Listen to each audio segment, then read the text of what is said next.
Okay, so who is cryonics for? What is the point of cryonics? Well, I probably don't need to explain it too much to all of you, but a kind of survey of a more general population found that 26% said that if they could, they would like to live indefinitely.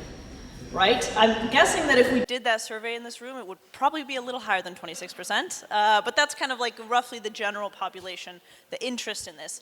But the reality is that today, there are 0 drugs or treatments that can extend the maximum lifespan.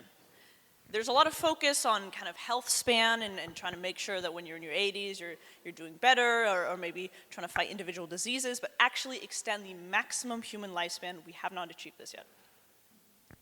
So today, if you want some kind of treatment, we're not on track, right? And maybe we all have hope that, that it's only a matter of time, technology is accelerating, but okay, first of all, that might not be enough for some of our loved ones, our parents and grandparents. They may not reach that kind of longevity escape velocity. And I also think it's a bit hard to predict when we would actually get to the point where we reach longevity escape velocity. The founder of cryonics, Robert Ettinger, he was also convinced back in the 1950s. He saw technology advancing. He was like, oh, I'm so sure when I'm older they'll have solved aging. Unfortunately, he's cryopreserved right now. So even if technology is advancing and advancing at a faster rate, we don't actually know exactly when we'll reach that point. And that's the reality. Of course, and as the previous speaker said, unfortunately, these are the less optimistic talks. I think he's correct there, but we have to face reality. We don't have anything right now. So that brings us to cryonics. There's kind of 2 big steps to this. The first is what can we do right now?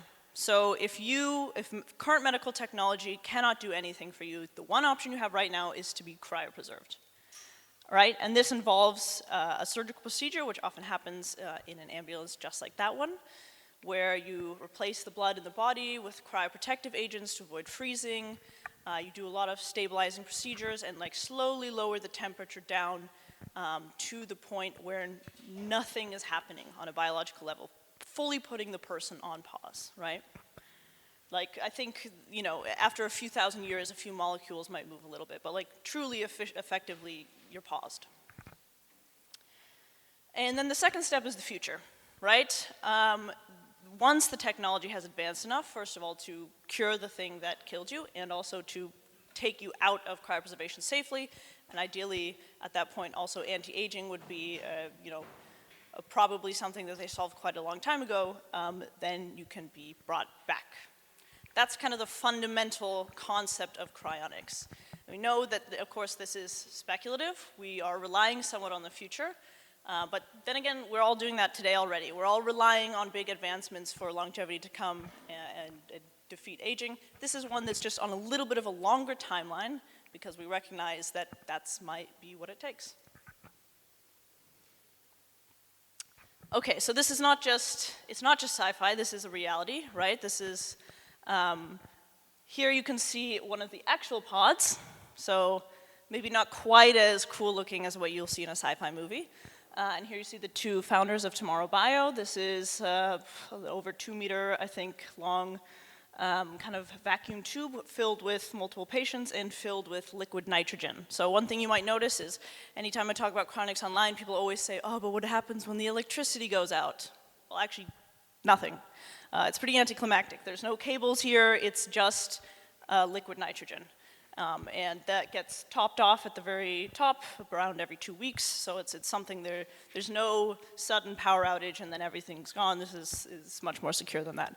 And you also see this building here is actually, this is the storage room where this is actually basically all underground for kind of extra safety. You'll see the full, it's a little bit hard to see on the screen, but you can kind of see the full facility here. This here is actually like more of the building, a front building, and then that room you just saw is like underground here in this hill, kind of. And this is in Switzerland with the nonprofit European Biostasis Foundation. And this is another room in the European Biostasis Foundation. This is kind of the surgical room. So this is a very similar setup to what you'll see in the ambulance. So usually the ambulance would come to a patient ahead of time, start the procedure there, do most of the procedure there, and do the final cool down in the facility. But if the patient is also close to the facility, they can do all that procedure here. Here you also see a CT scanner. That's for quality assurance to make sure that you're actually getting the right concentrations of cryoprotectant in the brain. And here you see part of the SST team. I was not in this picture, but here you see a lot of the other members, kind of with the ambulance there. And so we save a few minutes for questions. I'll hurry on through here. So this is kind of our teams right now, which are ready 24/7. We have one station in Berlin, one in Zurich, one in The Hague via a partner, and then we also have just recently expanded into the US.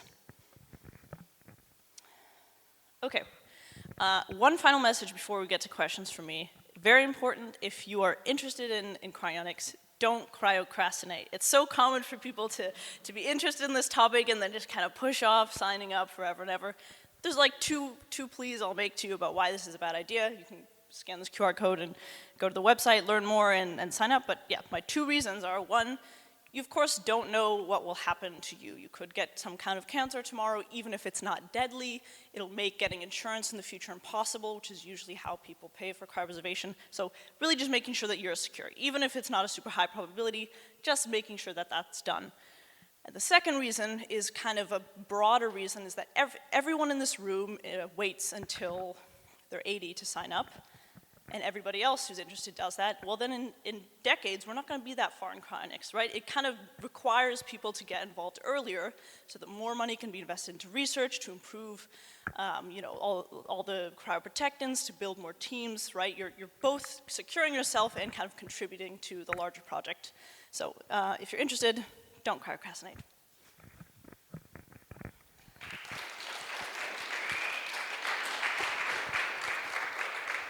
Thank you, Rebecca.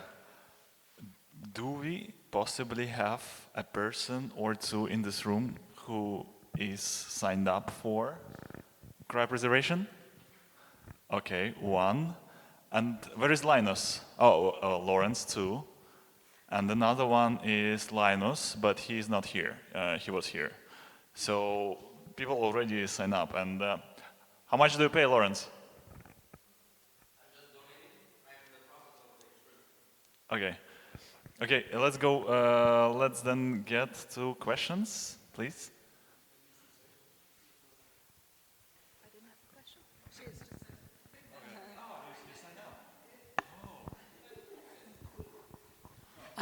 So as much as I understand, you're only able to cryopreserve somebody when they are already clinically dead, right? Correct. Yeah. Is that any different in Switzerland?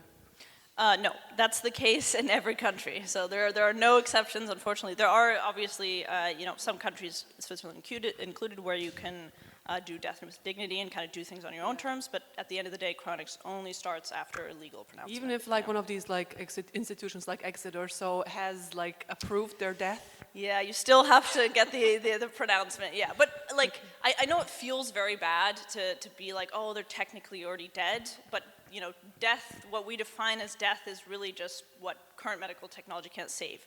Functionally, is there a massive biological difference between 2 minutes before pronouncement and 2 minutes after? Probably not. Okay, thank you. Okay. Jorge, you're first. Hi, thank you for the talk. My question is, how much time does a body resist after it's being declared dead? And so how much time do you have till you get to the body? Yeah. So there's no definitive answer here, which is obviously frustrating. So as fast as possible, we're always trying to get there, of course, and it depends on the conditions, right? Temperature matters, right? Cryo in the name, it matters. The cooler you are, the slower your cells are metabolizing oxygen. So if you cool down, you have time, which is why the first thing anyone does in cryopreservation procedure is you start pumping the heart to get the blood circulating. You cool rapidly from the outside. It's debatable. I can't give you any exact answer here. We try to get this always within, of course, an hour or 2, but no one knows where exactly the cutoff is. And can you say that they got brain damage because you didn't get there, or there's a problem, or cryo doesn't, you can't do it anymore? Yeah, so our plan is that we will never make that call, right? It's up to the future to know where the limit is. We can't say 18 hours, 5 hours, 10 minutes. We don't know where that cutoff is, so we will cryopreserve in all cases as quickly as possible, recognizing that some cases it may be too late, or at least there's going to be significant memory loss. But the thing you need to keep in mind, of course, is that when the body is degrading, when the cells are falling apart, they're not just poofing out of existence, right? They're degrading, and it's not necessarily clear that future nanosurgeons wouldn't be able to kind of infer where those things were supposed to be. That's unknown. So we don't feel that we have the ability to make that call, so we cryopreserve in all cases. Okay, sorry. Let's have a round of applause to Biostasis team and Rebecca. As you see, we have George Charge.